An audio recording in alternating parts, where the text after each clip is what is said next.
ఆనంది వాళ్ళ రూమ్లో అయితే అలా వెయిట్ చేస్తూ ఉంటుంది. ఇంతలో అక్కడికి ఆదిత్య వస్తాడు. ఆదిత్య రాగానే ఆనంది అయితే ఆదిత్య గారు మీరిప్పుడు మామయ్య గారి దగ్గరికి వెళ్ళారు కదా అని చెప్పి అడుగుతుంది. దాంతో ఆదిత్య అయితే అవును ఆనంది అని చెప్పి ఆ మాట చెప్పి డల్గా ఉంటాడు.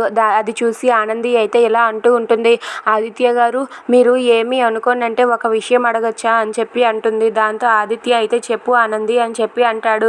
దాంతో ఆనంది ఇలా అంటూ ఉంటుంది, మీరు మామయ్య గారితో మాట్లాడడానికి వెళ్ళినారు కదా, ఏం మాట్లాడడానికి వెళ్ళారు, మీరు ఏం మాట్లాడారో నేను తెలుసుకోవాలనుకుంటున్నాను ఆదిత్య గారు అని చెప్పి అంటూ ఉంటుంది. అది వినగానే అక్కడ ఉన్న ఆదిత్య అయితే ఇలా చెప్పబోతూ ఉంటే దివ్య గురించే కదా మాట్లాడుకున్నారు అని చెప్పి అంటుంది.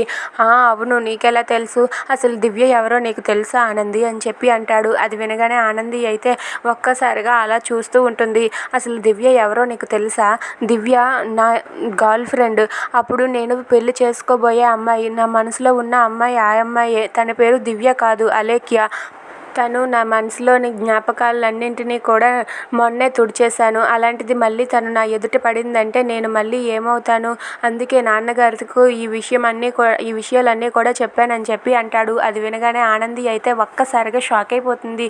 ఏంటి దివ్య ఆదిత్య గారి రాసి పెట్టుకున్న డైరీలో ఉన్న అమ్మాయా అని చెప్పి అనుకుంటూ ఉంటుంది. If you like this video please subscribe.